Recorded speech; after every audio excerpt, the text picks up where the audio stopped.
ओम श्री परमात्मने नमः। ओम नमो भगवते वासुदेवाय। श्रीमद् भागवतम महापुराण अध्याय दूसरा, तृतीय स्कंद। उद्धव जी द्वारा भगवान की लीलाओं का वर्णन। श्री सुखदेव जी कहते हैं, जब विदुर जी ने परम भक्त उद्धव से इस प्रकार उनके प्रियतम श्री कृष्ण से संबंध रखने वाली बातें पूछी, तब उन्हें अपने स्वामी का स्मरण हो आया और वे हृदय भर आने के कारण कुछ भी उत्तर न दे सके।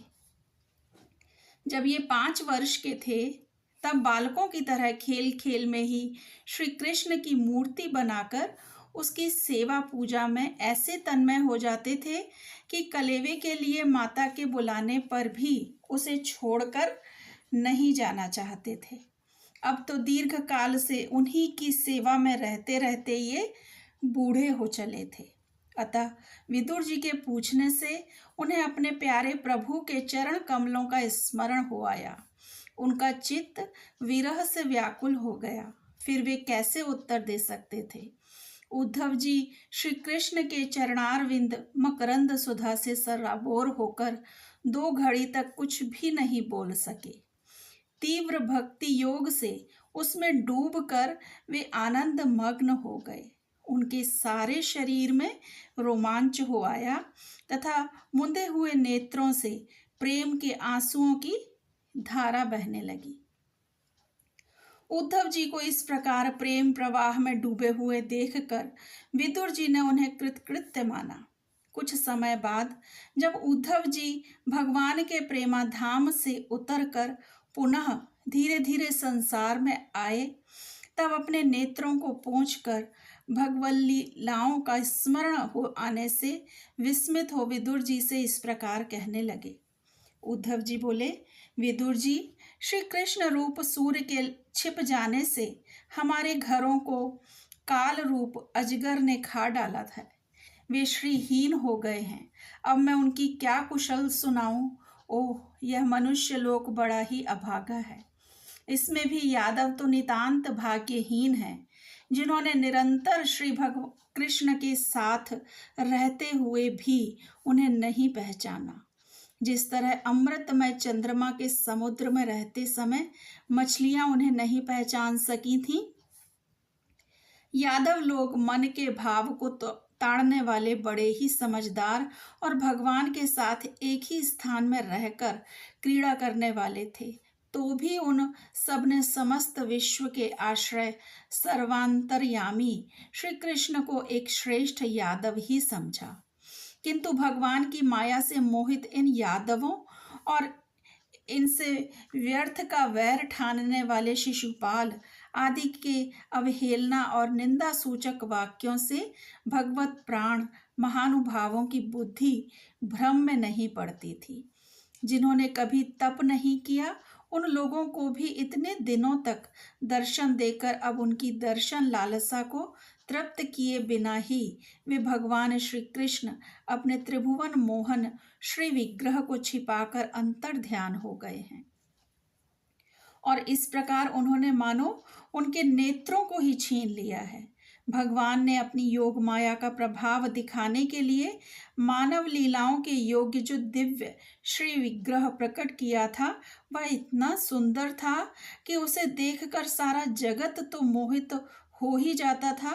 वे स्वयं भी विस्मित हो जाते थे। सौभाग्य और सुंदरता की पराकाष्ठा थी उस रूप में। उससे आभूषण अंगों के गहने भी विभूषित हो जाते थे। धर्मराज युधिष्ठिर के राजसूय यज्ञ में जब भगवान के उस नयनाभिराम रूप पर लोगों की दृष्टि पड़ी थी, तब त्रिलोकी ने यही माना था कि मानव सृष्टि की रचना में विधाता की जितनी चतुराई है, सब इसी रूप में पूरी हो गई है। उनके प्रेम पूर्ण हास्य विनोद और लीलामय चितवन से सम्मानित होने पर ब्रज बालाओं की आंखें उन्हीं की ओर लग जाती थीं और उनका चित्त भी ऐसा तल्लीन हो जाता था कि वे घर में काम धंधों को अधूरा ही छोड़कर जड़ पुतलियों की तरह खड़ी रह जाती थीं। चराचर जगत और प्रकृति के स्वामी भगवान ने जब अपने शांत रूप महात्माओं को अपने ही घोर रूप असुरों से सताए जाते देखा, तब वे करुणा भाव से द्रवित हो गए और अजन्मा होने पर भी अपने अंश बलराम जी के साथ काष्ठ में अग्नि के समान प्रकट हुए। अजन्मा होकर भी वसुदेव जी के यहाँ जन्म लेने की लीला करना, सबको अभय देने वाले होने पर भी मानो कंस के भय से व्रज में जाकर छिप रहना और अनंत पराक्रमी होने पर भी काल यवन के सामने मथुरापुरी को छोड़कर भाग जाना, भगवान की ये लीलाएं याद आकर मुझे बेचैन कर डालती हैं। उन्होंने जो वसुदेव की चरण वंदना करके कहा था कि पिताजी माताजी, कंस का बड़ा भय रहने के कारण मुझसे आपकी कोई सेवा न बन सकी, आप मेरे इस अपराध पर ध्यान न देकर मुझ पर प्रसन्न होइए। श्री कृष्ण की ये बातें जब याद आती हैं, तब आज भी मेरा चित्त अत्यंत व्यथित हो जाता है। जिन्होंने काल रूप अपने भ्रकुटी विलास से ही पृथ्वी का सारा भार उतार दिया था, उन श्री कृष्ण के पाद पद्म पराग का सेवन करने वाला ऐसा कौन पुरुष है जो उसे भूल सके। आप लोगों ने राजसूय यज्ञ में प्रत्यक्ष ही देखा था कि श्री कृष्ण से द्वेष करने वाले शिशुपाल को वह सिद्धि मिल गई जिसकी बड़े बड़े योगी भली भांति योग साधना करके स्पृहा करते रहते हैं। उनका विरह भला कौन सह सकता है। शिशुपाल के समान महाभारत युद्ध में जिन दूसरे योद्धाओं ने अपनी आंखों से भगवान श्री कृष्ण के नयनाभिराम मुख कमल का मकरंद पान करते हुए अर्जुन के बाणों से बिंधकर प्राण त्याग किया, वे पवित्र होकर सब के सब भगवान के परम धाम को प्राप्त हो गए।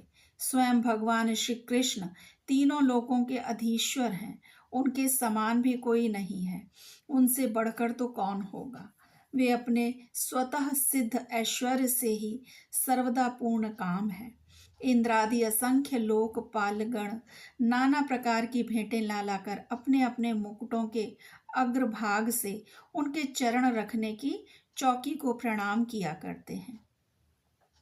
विदुर जी, वे ही भगवान श्री कृष्ण राज सिंहासन पर बैठे हुए उग्रसेन के सामने खड़े होकर निवेदन करते थे, देव हमारी प्रार्थना सुनिए। उनके इस सेवा भाव की याद आते ही हम जैसे सेवकों का चित्त अत्यंत व्यथित हो जाता है।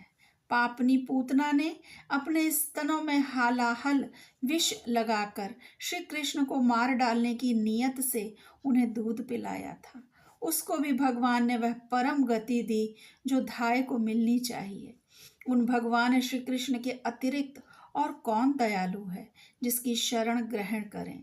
मैं असुरों को भी भगवान का भक्त समझता हूँ, क्योंकि वैर भाव जनित क्रोध के कारण उनका चित्त सदा श्री कृष्ण में लगा रहता था और उन्हें रणभूमि में सुदर्शन चक्रधारी भगवान को कंधे पर चढ़ाकर झपटते हुए गरुड़ जी के दर्शन हुआ करते थे। ब्रह्मा जी की प्रार्थना से पृथ्वी का भार उतारकर उसे सुखी करने के लिए कंस के कारागार में वसुदेव देवकी के यहाँ भगवान ने अवतार लिया था। उस समय कंस के डर से पिता वसुदेव जी ने उन्हें नंद बाबा के व्रज में पहुंचा दिया था। वहां वे बलराम जी के साथ 11 वर्ष तक इस प्रकार छिप कर रहे कि उनका प्रभाव ब्रज के बाहर किसी पर प्रकट ही नहीं हुआ। यमुना के उपवन में जिसके हरे भरे वृक्षों पर कलरव करते हुए पक्षियों के झुंड रहते हैं, भगवान श्री कृष्ण ने बछड़ों को चराते हुए ग्वाल बालों की मंडली के साथ विहार किया था। वे ब्रजवासियों की दृष्टि आकृष्ट करने के लिए अनेकों बाल लीला उन्हें दिखाते थे। कभी रोने से लगते, कभी हंसते और कभी सिंह शावक के समान मुग्ध दृष्टि से देखते। फिर कुछ बड़े होने पर वे सफेद बैल और रंग बिरंगी शोभा की मूर्ति गौओं को चराते हुए अपने साथी गोपों और को बांसुरी बजा बजा कर रिझाने लगे। इसी समय जब कंस ने उन्हें मारने के लिए बहुत से मायावी और मनमाना रूप धारण करने वाले राक्षस भेजे, तब उनको खेल ही खेल में भगवान ने मार डाला। जैसे बालक खिलौनों को तोड़ फोड़ डालता है, कालिया नाग का दमन करके विष मिला हुआ जल पीने से मरे हुए ग्वाल बालों और गौओं को जीवित कर उन्हें कालिय दहस का निर्दोष जल पीने की सुविधा कर दी। भगवान श्री कृष्ण ने बड़े हुए धन का सद्व्यय कराने की इच्छा से श्रेष्ठ ब्राह्मणों के द्वारा नंद बाबा से गोवर्धन पूजा रूप गो यज्ञ करवाया। भद्र, इससे अपना मान भंग होने के कारण जब इंद्र ने क्रोधित होकर ब्रज का विनाश करने के लिए मूसलाधार जल बरसाना आरंभ किया, तब भगवान ने करुणावश खेल ही खेल में छत्ते के समान गोवर्धन पर्वत को उठा लिया और अत्यंत घबराए हुए ब्रजवासियों की तथा उनके पशुओं की रक्षा की। संध्या के समय जब सारे वृंदावन में शरद के चंद्रमा की चांदनी छिटक जाती, तब श्री कृष्ण उसका सम्मान करते हुए मधुर गान करते और गोपियों की मंडल की शोभा बढ़ाते हुए उनके साथ रास विहार करते। ओम नमो भगवते वासुदेवाय। श्री कृष्ण अर्पणम अस्तु। हरे कृष्णा।